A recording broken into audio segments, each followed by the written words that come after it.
A being without limits cannot become anyone in particular, because identity requires a boundary strong enough to separate one expression from the endlessness around it.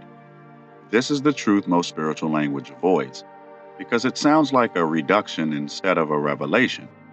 You are taught to imagine freedom as the removal of all restriction, as if the highest state is unlimited openness with nothing shaping, delaying, resisting, or defining you.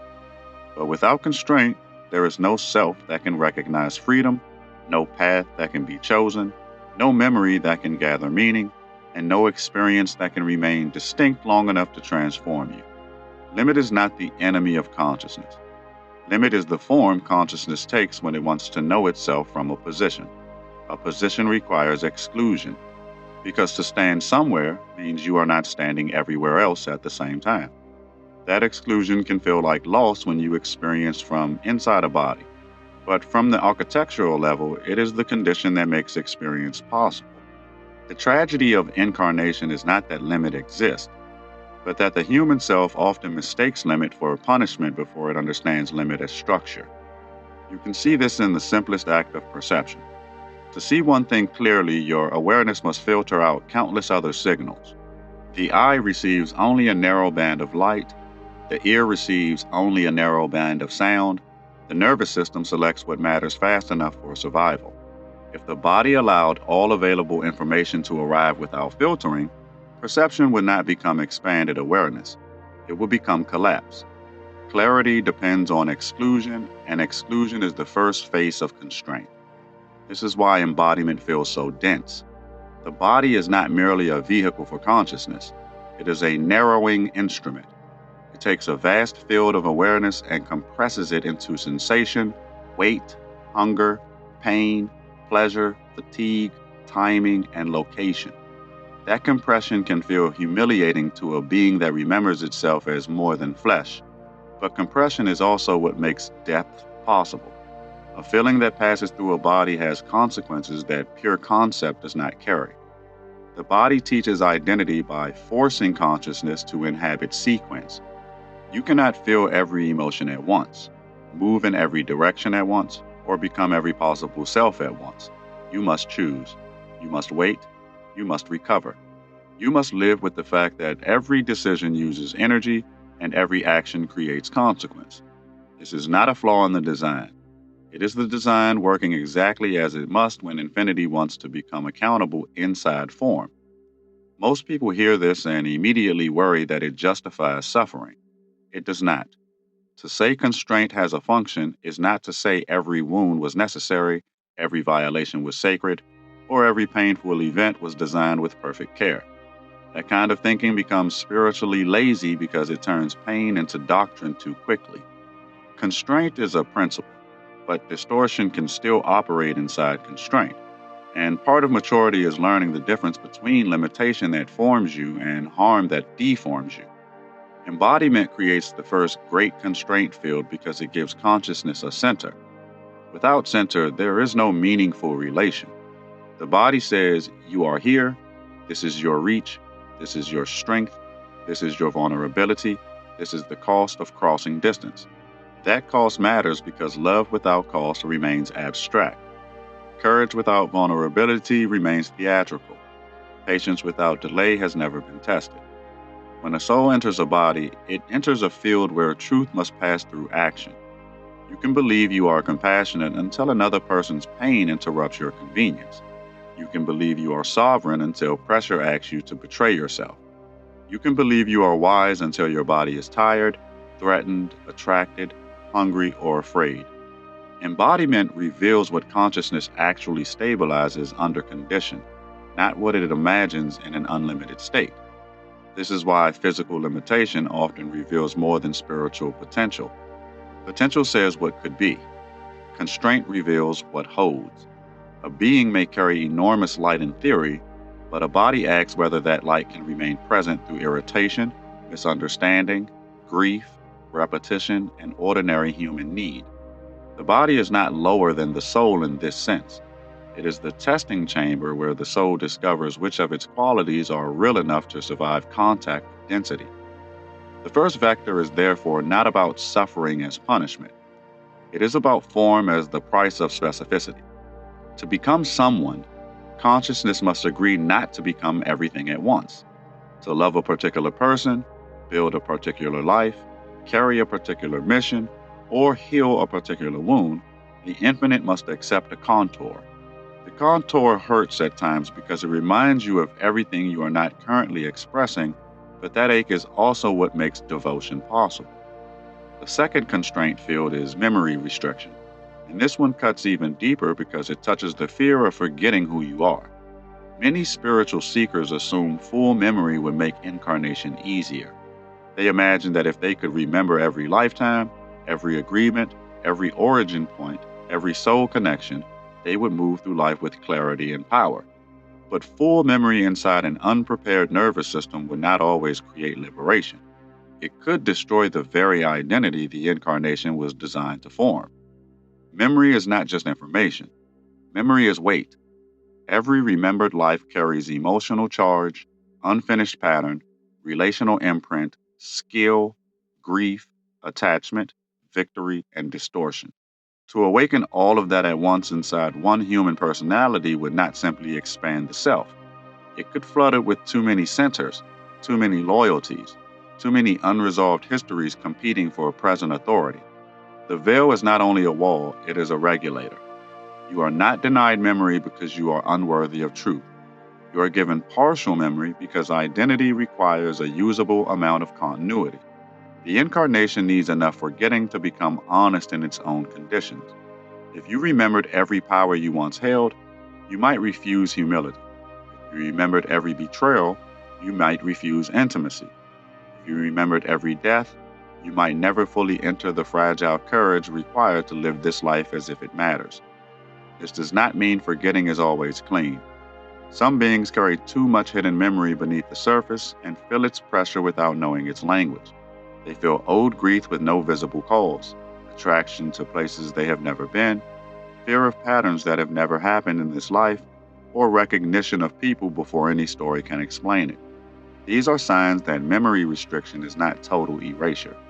It is selective pressure, allowing what is needed to rise when the structure can begin holding it. Memory restriction produces identity by forcing discovery instead of reliance. If you arrive knowing everything, much of your life will become performance of prior knowledge. You might imitate an older self instead of allowing this self to develop its own integrity. The restriction forces you to meet truth through present experience, not inherited certainty. It asks the soul to prove what it knows by becoming it again under new conditions. This is why some realizations feel like remembering and learning at the same time. The mind says, I just understood this. The deeper self says, I have always known this, but now it has entered the life correctly. That difference matters. A truth recovered too early can become an ornament, something the personality wears before it can embody. A truth recovered through lived sequence becomes structural because it has passed through resistance, consequence, and choice. The human self often resents the delay. It wants access now, proof now, full explanation now. But immediate access is not always wisdom. Sometimes the question must ripen before the answer can arrive without being misused. Sometimes the memory must approach through symbols, dreams, repeated themes, and emotional echoes because direct recall would overload the structure. The field does not always withhold because it is cruel. Sometimes it withholds because timing protects the integrity of emergence. This is the second vector in its sharpest form. Forgetting is not always absence. Sometimes forgetting is the architecture that allows a new self to form without being dominated by all prior selves. The soul is not trying to erase itself in incarnation. It is trying to produce a fresh configuration that can add something real to the larger being. If the old totality overwhelms the new expression too soon, the life becomes a reenactment instead of a creation. The third constraint field is time delay, and this is where the lesson becomes almost unbearable for the human mind. Delay feels like denial because desire experiences waiting as separation from what it wants. But time delay is one of the main ways reality prevents immature energy from taking form too quickly. If every thought manifested instantly, most beings would create prisons from fear, idols from longing, and destruction from temporary pain. Delay protects reality from the volatility of unintegrated consciousness. Time delay teaches through friction. You want something, and the field does not immediately deliver it. In that gap, your relationship to the desire is exposed. You discover whether it is rooted in truth, insecurity, imitation, hunger, avoidance, or genuine alignment. The delay is not empty, it is diagnostic. It reveals what the desire becomes when it cannot be instantly gratified. Many desires collapse under delay because they were not real enough to survive distance. Others deepen, clarify, and become more precise. This is how time acts as a refining instrument. It separates impulse from devotion. It separates fantasy from calling.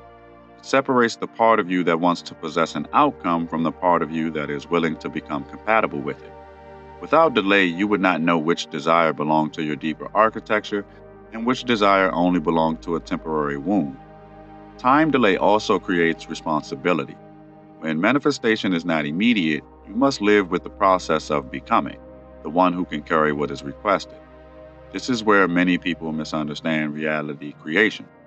They think delay means the universe is ignoring them, when often delay means the structure is asking them to mature into the request. The field is not only deciding whether something can arrive, it is deciding whether the version of you asking for it can hold it without distortion. Resistance belongs to this same field. Resistance is not always opposition. Sometimes it is the pressure that reveals where the structure is weak. A bridge is tested by weight. A vessel is tested by what it can contain without cracking. A soul is tested by the friction that shows where its claimed truth has not yet become stable. The presence of resistance does not automatically mean you are misaligned. It may mean you have reached the place where alignment must become embodied rather than imagined. But resistance can also indicate wrong direction. And this is why discernment remains necessary. Not every blocked path is a sacred test. Some doors resist because they are not yours. Some desires meet friction because they are trying to force a life that would shrink the deeper self. The challenge is learning the difference between resistance that strengthens coherence and resistance that warns of distortion. That difference is felt not through impatience, but through repeated contact with the field over time. When time delay and resistance work together, they create one of the most powerful identity pressures in incarnation. They ask who you become when nothing arrives quickly. They ask what remains when confirmation is absent. They ask whether your inner structure depends on immediate reflection from the world. This is why delay can feel so intimate. It does not only keep something away from you, it reveals the part of you that does not yet know how to remain whole without it. Now the vectors begin to touch each other, but they cannot be collapsed into one explanation too quickly. Embodiment gives consciousness a center. Memory restriction gives that center manageable continuity. Time delay tests whether that continuity can mature without instant completion. Together they form the architecture of finite identity. They do not exist to humiliate infinity. They exist to make infinity capable of becoming accountable inside a particular life. The deeper implication is unsettling because it challenges the fantasy that unlimited freedom is the highest good. Unlimited freedom without structure produces diffusion. You may imagine it as bliss, but from the standpoint of experience, it cannot produce character, devotion, skill, intimacy, or consequence.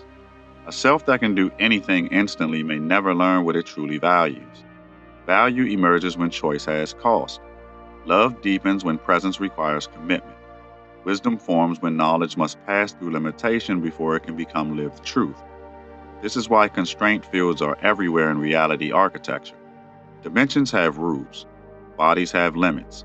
Memory has gates. Time has sequence, relationships have boundaries, worlds have density. Even higher realms must have some form of ordering, or they could not remain realms at all. The idea that ascension means the disappearance of all limit is too simple. More often, ascension means entering subtler, more intelligent forms of limit that permit wider ranges of expression without collapse. You can feel this in your own growth. Early limits feel external, like walls imposed by circumstance. Later limits feel instructional, like edges that show where your next refinement begins. Eventually, some limits become chosen, not because you are afraid, but because you understand that form gives power direction. A person with no boundaries loses energy into everything. A person with aligned boundaries becomes a channel through which something specific can move with force. This is where suffering must be handled with precision. Some suffering comes from resisting the constraint that would form you. Some suffering comes from submitting to a distortion that should be challenged. Spiritual maturity does not flatten these into one answer. It learns to ask better questions. Is this limit creating coherence or reducing truth? Is this delay refining the desire or killing the life force? Is this boundary protecting identity or imprisoning it? Is this pain producing depth or is it asking to be ended? A reality that needs limits to produce identity is not a failed reality. It is a reality that becoming requires contour. The wound begins when consciousness forgets that contour is not the same as separation from source. You are not less infinite because you have edges here. You are infinity learning what edges make possible. The edge lets love become personal. The edge lets courage become visible. The edge lets truth become action instead of atmosphere. By the time you understand this, limitation no longer looks simple. It is not merely something to transcend, and it's not something to worship. It is a tool that can be used cleanly or distorted badly. It can form a soul, or it can cage one. It can protect emergence, or it can preserve fear. The work is not to reject constraint, but to learn which constraints belong to becoming and which constraints belong to old architecture that no longer has the right to define you. That is why the next layer cannot be approached casually. If limits produce identity, then changing your limits change who you are allowed to become. Removing a boundary too early can dissolve a structure that still needs support. Keeping a boundary too long can prevent the next self from entering. This is the living tension at the heart of reality architecture. Every identity is made by what it cannot be yet, and every transformation begins when the field decides that one of those impossibilities has expired.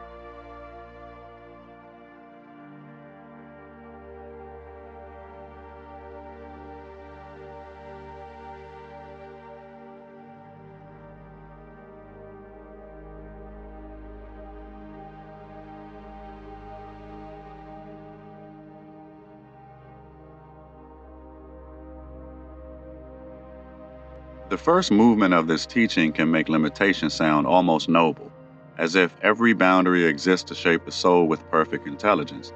That would be too easy, and it would also be dangerous. The deeper truth is sharper. Constraint is necessary for identity, but not every constraint is rightful. Some limits form consciousness, and some limits deform it. If you cannot tell the difference, you may spend your life defending the very architecture that keeps you smaller than you were meant to become. This is where the teaching must become more precise. A clean constraint increases coherence without stilling essence.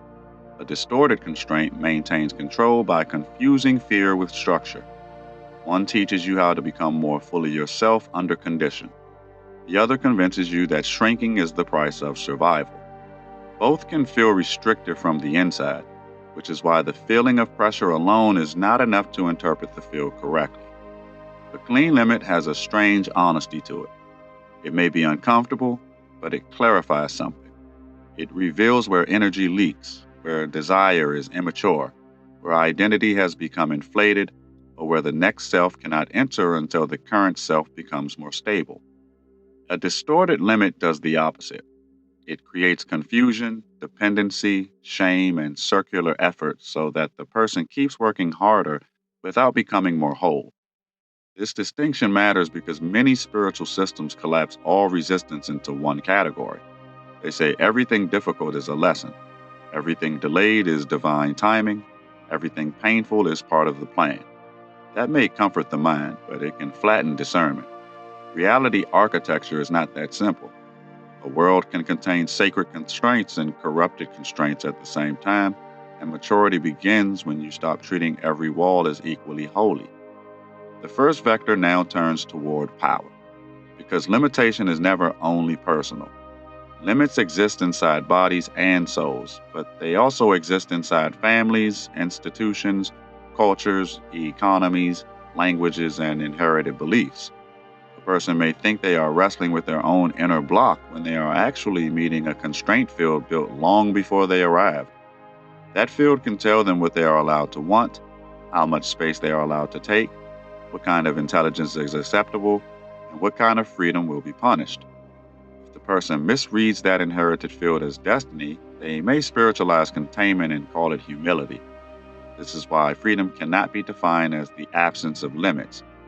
Freedom is the ability to live inside rightful limits while refusing false ones. A musician is limited by rhythm, scale, instrument, and timing, yet those limits make music possible. But if someone locks that musician away and calls the prison a discipline, the same language of structure becomes violence. Constraint must be judged by what it produces in the soul. Does it generate clarity, capacity, devotion, and integrity? Or does it produce paralysis, compliance, self-betrayal, and fear? Many people have been trained to distrust their reaction to distortion because they were told resistance was ego. But sometimes resistance is the immune system of the soul. It rises when a structure asks you to abandon your own truth in order to remain accepted. It tightens when a boundary is being used against you instead of for you. It refuses to settle when the outer situation looks stable, but the inner being is quietly suffocating. Not all resistance is avoidance. Sometimes resistance is the first signal that the architecture is not clean. You may notice this in certain relationships.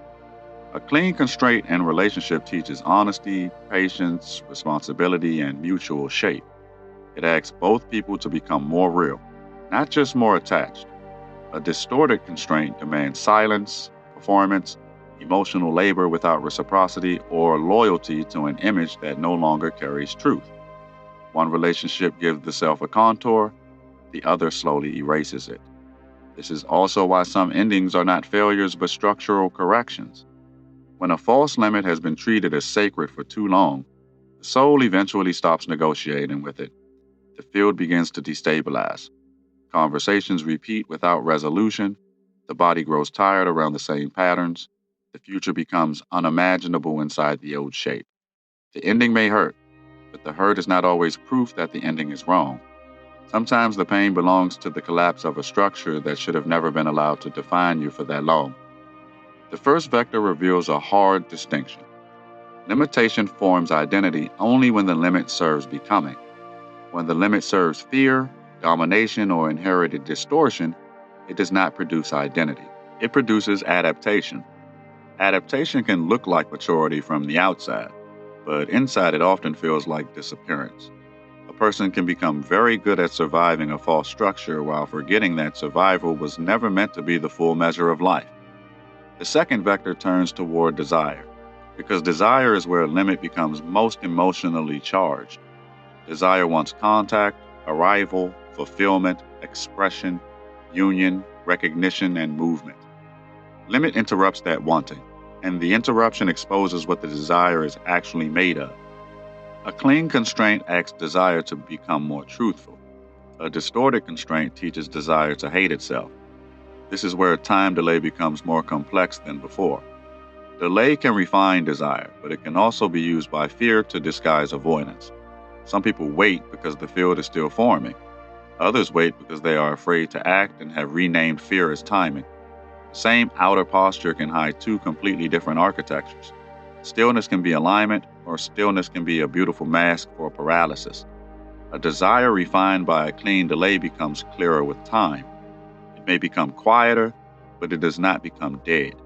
It loses fantasy and gains structure. It stops demanding immediate proof and begins asking what must be built, strengthened, released, or embodied for the desire to become livable. This kind of delay does not humiliate the desire. It teaches the desire how to survive contact with reality. A desire suppressed by a distorted limitation becomes confused, ashamed, and inwardly divided. It keeps apologizing for existing. It keeps seeking permission from places that profit from its silence. Over time, the person may no longer know whether the desire was ever real, because the constraint field has trained them to associate wanting with danger. That is not refinement, that is compression. You feel the difference in the body if you learn to listen without panic. Refined desire often feels patient but alive, like a fire that has learned its shape. Suppressed desire feels numb, resentful, or haunted, as if something inside keeps returning because it was never allowed to complete its motion. Clean limitation helps energy gather. Distorted limitation traps energy in loops. One produces readiness, the other produces resignation. This matters because identity is partly formed by what desire survives. Not every wanting deserves to become reality, but every genuine desire deserves honest examination. Some desires are wounds asking for repair.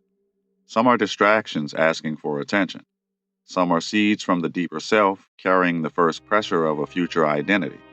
If you reject all desire in the name of transcendence, you may throw away the very signal that was trying to lead you into the next form of your life. The spiritual mistake is assuming desire and attachment are the same thing. Attachment clings to outcome because it fears emptiness. Desire, in its cleaner form, is life moving toward expression. Limitation helps separate them. When the desired thing is delayed, attachment becomes frantic, manipulative, or despairing. Clean desire becomes more honest, more grounded, more capable of participating in process. Delay reveals the difference, but only if the person is willing to look without turning the result into self-judgment. The second vector, therefore, shows that limitation is not only about boundaries outside the self, it is about the purification of movement inside the self. You learn what you truly want by watching what remains after fantasy burns off. You learn what was false by noticing what only had power when it was immediate, dramatic, or externally validated. You learn what belongs to the deeper architecture because it stays alive even after it has been stripped of performance. The third vector turns toward creation, because every created thing requires exclusion. To make one world, infinite other worlds must remain unmanifest. To speak one sentence, countless possible sentences must be abandoned. To build one life, other lives become unavailable. Creation is not only expansion, creation is disciplined loss. This is the part many people resist because they want creativity without sacrifice. They want the open field, but they also want the finished form. Yet form requires decisions, and decisions close doors. A person who refuses closure may feel free for a while, but eventually the freedom becomes blur. Nothing becomes strong because nothing has been chosen deeply enough to gather force. Infinite possibility without commitment becomes atmosphere without incarnation. The same principle applies to worlds. A realm cannot host meaningful experience unless it has rules. If gravity changes every second, if memory cannot stabilize, if identity cannot persist, if cause and effect have no rhythm, then experience cannot deepen. The world may be endlessly open, but nothing can be trusted long enough to become wisdom. Reality needs limits not because reality is small, but because experience needs consistency to become transformative. This is why higher realms are not simply less limited, they are differently limited. The limits become subtler, more responsive, more transparent to consciousness, but they do not disappear entirely. A realm of pure emotional resonance still has laws of emotional coherence. A realm of thought form creation still has laws governing intention, clarity, and consequence. A realm of oversoul communion still has thresholds of compatibility, readiness, and integration. Without such constraints, the realm would not be a realm. It would dissolve into undifferentiated potential. Creation also reveals why limitation can become beautiful. A poem is powerful because it does not say everything. A temple is powerful because it has shape, entrance, interior, threshold, and direction. A life becomes powerful when it is not merely a collection of impulses, but a chosen arrangement of values, commitments, refusals, and offerings. The limit gives the energy a path. The path gives the energy force. The force gives the life consequence. But creation brings responsibility because every form excludes something. When you choose a path, you also choose the grief of paths not taken. When you commit to a calling, you release versions of yourself that would have lived differently. When you build a field for others, you must decide what that field will not carry. This is where mature creation begins, not with the excitement of possibility, but with the courage to give possibility a boundary. A creator who cannot accept limitation becomes dangerous to their own work. They keep expanding before anything stabilizes. They add new layers because they fear the discipline of completion. They confuse abundance with accumulation and depth with complexity. A true architecture knows when to stop adding and begin strengthening. It knows that a structure with no boundary eventually loses its ability to hold anyone. Now the vectors begin to converge. Embodiment gives consciousness a center. Memory restriction gives that center a manageable continuity. Time delay tests desire until it becomes truthful. Discernment separates clean limits from distorted ones. Creation reveals that all form requires exclusion. Together, these principles show that limitation is not an accident inside reality. It is one of the core technologies through which reality becomes experienced. This convergence changes the question. You are no longer asking why limits exist if they are intrusions into freedom. You are asking which limits are helping reality become more conscious through you, and which limits are preserving an old arrangement that no longer deserves your loyalty. That question cannot be answered once and stored away. It must be asked at every threshold, because a limit that was rightful in one season can become obsolete in another. The boundary that protected your becoming yesterday may restrict your emergence tomorrow. This is why transformation often feels like betrayal. To become new, you must sometimes violate the limits that once kept you safe. The old structure experiences that as danger because it was built to preserve a prior identity. But the deeper self knows the identity cannot remain the same forever without turning form into prison. Growth does not only add, growth also retires constraints that have completed their function. The difficult part is that obsolete constraints often still feel familiar. They may even feel sacred because they carried you through earlier pain. A coping mechanism, a belief, a relationship pattern, a silence, a guardedness, a delay, a refusal to be seen.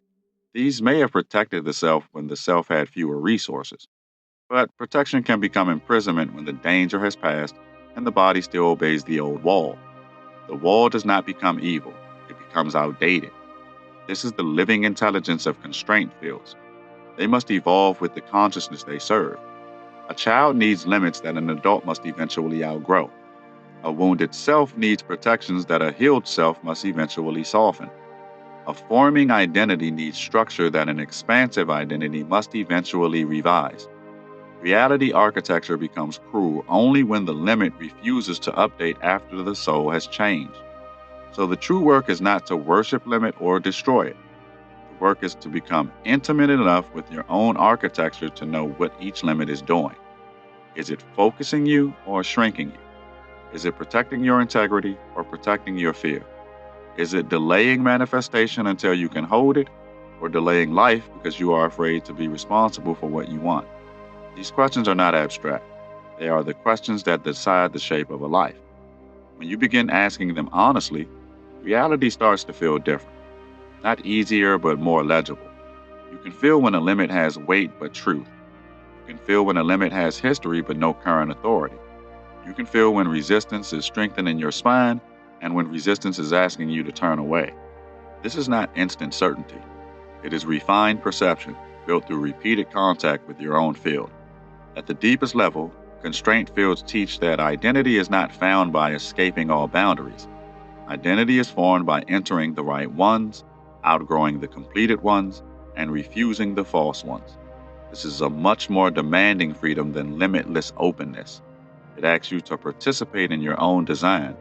It asks you to stop blaming every wall, stop obeying every wall, and start discerning which walls are part of the temple and which walls are part of the cage.